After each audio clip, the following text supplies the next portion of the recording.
Hello and welcome to Rushing the Field, presented by Xfinity. I'm Nicole Auerbach, he's Joshua Perry, and we are live breaking down action. Week 1, Saturday night, college football is here. And Joshua, I feel like I'm going to wear red in honor of your Buckeyes. That was a big win over Texas. It was a huge win. First off, for the folks who are watching, we're in the big studio right now. This feels really nice. awesome.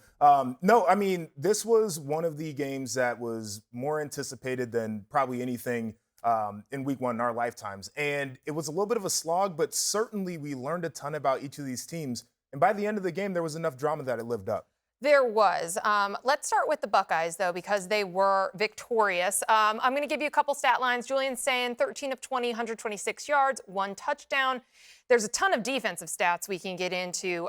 One of the notable ones was Texas was just 1 of 5 on 4th down, 0 points on 2 red zone trips.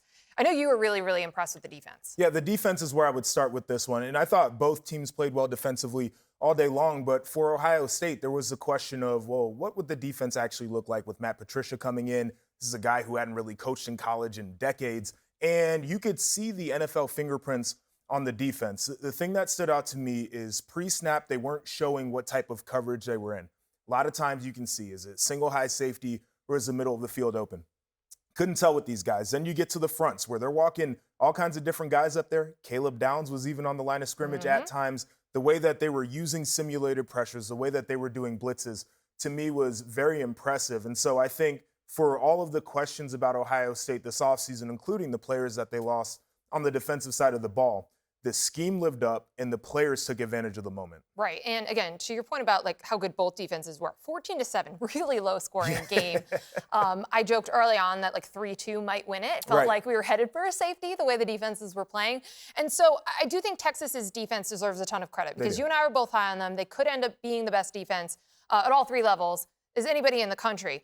But that's not what everyone was looking for in this game. Like the reason this 1v3 game was the biggest game of the day and one of the most anticipated games of season opening weekend in a while was Arch Manning. Right. And his debut. So he did start a couple games last year. This was a totally different animal, right? This is his team, Steve Sarkisian calling plays specifically for him.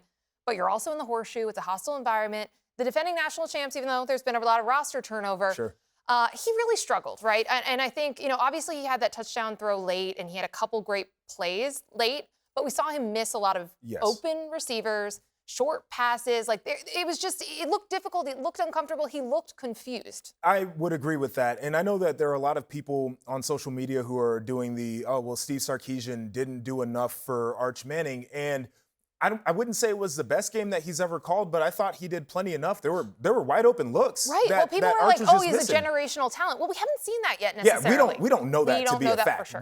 We think he is. Had completed 60 passes before this season started. So I think part of it was that maybe this wasn't the most inventive offensive day that we've seen out of Sark in his play calling. I think that's true. It was like kind of disjointed. It felt like the play calling. It was. I would say the same thing about Ryan Day and Brian Hartline, those guys at Ohio State too. And part of it is you're breaking in a new quarterback against one of the top defenses in the country. So maybe the training wheels are on a little bit, or maybe you're not as creative. Maybe in the first half for sure, even on Ohio State's side. Right, but you don't want to take the risk there. To your point, a lot of missed throws that were open, right? Like it was the missing high. It was the just kind of not processing the game. Early on, it felt like he was one read and then there was nothing else after that. It was just like a check down. That was it. Which is unfortunate. I will say the one thing that I thought helped Texas was when they started going tempo. Because I just mentioned how complicated Ohio State was playing. When you go tempo, you take the aggression off of the defense because they can't communicate, right? And when they stopped going tempo, their offense started to slog back. So that's probably my biggest criticism there. But this whole thing about like Steve Sarkisian didn't do a good job, it's like, well, it's on the quarterback. And then that's on us for thinking that he was just going to walk into the shoe and have 400 yards passing. Right. And I mean, like, part of the reason I was excited for this game was because we were going to learn a lot about both of the quarterbacks going up against the talent that they were going to be going up against. But people were so excited for Arch Manning, already anointing him. I mean, it's not his fault, by the way. Vegas is the one who put him in the preseason favorite. The way people are talking about him created that excitement. I mean, it's the last name. It's the whole thing, right? Well, I mean, there were more jerseys with Manning on the back than Ewers when you would go to a Texas game the last 2 years. I mean, like, it's been there. But we did have to remember, he did not beat Quinn Ewers out for the job. Right. Like, he was the backup for a reason. I do think having 2 years, in that quarterback room before taking the reins will help him. I think he will be a different quarterback a month from now and definitely different in November. But that was shaky. It was a shaky and underwhelming debut. It was. I would say the same thing for Julian Sayin. Like, you know, the stat line looks decent in terms of completion percentage. He looked comfortable, I thought, like it's like a good portion of the They game. didn't challenge him. He wasn't really throwing the football down the field. Like it was a lot of short and intermediate game. And to that point, I would say that we can expect both of these guys to look better because they won't be going up against one of the top Also defenses true. in the nation. And they'll also have more experience under their belt. Like this was the perfect storm for either one of these quarterbacks to be underwhelming. I think we underestimated how good each of these defenses would be early on. I mean, I think across the board, college football, like bet the unders, but Yeah. especially for the first half. Like No these doubt. teams are really figuring out who they are.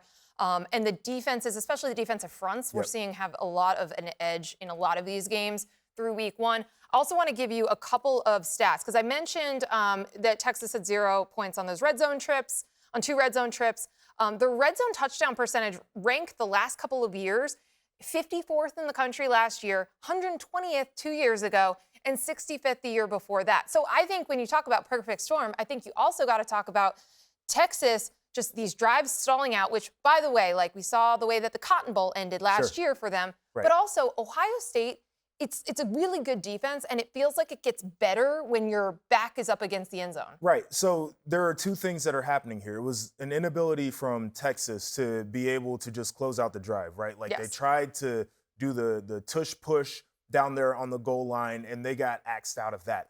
And then they had a really good look at a slant to get into the end zone, and Arch went to the out cut. That was just not a good option on that play. And so they don't get there, right? So, like, there's that part. It's Texas just not being able to capitalize. But there is this flip side that Ohio State is really good in those scenarios, going back to last year where they did it against Nebraska. They did it against Penn State, right? Like, we saw it against Texas in the semifinal, as you mentioned. So there were two things battling there. And ultimately, the story of the day for me, Ohio State's defense in the big moment steps up and gets a stop. Yeah, and big credit to Matt Patricia. I spent some time with him in the spring, and Ryan Day was so effusive about like how the players had taken to him and how he had taken to college football. So a ton of credit there. I'm an AP voter. I will submit a ballot after we finish this podcast. I will have Ohio State as the #1 team in the country. This is actually the first time in, 35 years that the preseason #1 lost their opener? Yep. Because usually you're not playing one of the other best teams in the country. So it's clear. I mean, the Buckeyes, they're young, they're extremely talented, the defense is ferocious. They're going to be the #1 team in the country. I'm curious what you think their next steps are. Like, what do you work on next? Is it just making sure Julian Sayin in the pass game, the rest of the offense can function? So I think for the defense, it's how do you stay creative now and how do you keep that edge? Because you've put your playbook out there. It's one of the hard things about playing a big matchup this early in the year is you're not really saving things. You have to throw everything out there. So we kind of know what Matt Patricia is going to do, and Ohio State has to hedge against that. We haven't talked a ton about the Ohio State offense. I didn't think it was a very impressive day. And again, Texas played very well on defense. Ohio State had under 100 yards rushing, right? Like that's not a good number. And last year, I thought their run game had some really creative schemes because of Chip Kelly. But now it's Ryan Day and Brian Hartline, who's a guy who is experienced with wide receivers. He's used to things on the periphery. And you just didn't see that same type of run game. I think that's where they need to go back to the drawing board. I thought some of the plays where maybe they were running counters looked a little bit better than when they were just trying to run it into the A gap. So that's probably my biggest thing for Ohio State moving forward is more balance with the offense. Yeah, and then I think for Texas, you look at their upcoming schedule, San Jose State, UTEP, Sam Houston State, and then Florida, but you have a month here. That game is on October 4th. You really need to make sure that Arch Manning is comfortable in this offense, that he can connect with open receivers, the run game. We talked a lot about it. If it's healthy, it should be a strength. Yes. But I think that like this is a reset for the offense. I'll say this. That Florida thing, I think, could get really weird in terms of narratives because of DJ Lagway. Yes, and they're going to do the whole DJ Lagway versus Arch. And like he has to find a way to make sure that he doesn't see any of the craziness that's going on. Well, right? Like that's the biggest thing. He stays offline this week. Because I think even with the touchdown late and the fact that they were like in the game, it's going to be a lot of criticism. But he had some great moments too. Remember that throw down the sideline? He did. Really he had a couple plays where you're like, okay, we get it. We know why everyone's excited about this. But, I think he's going to need to reset, lesser competition, and I think that it's going to be a good thing for him. Interesting to see how Arch Manning is going to respond from that opening loss.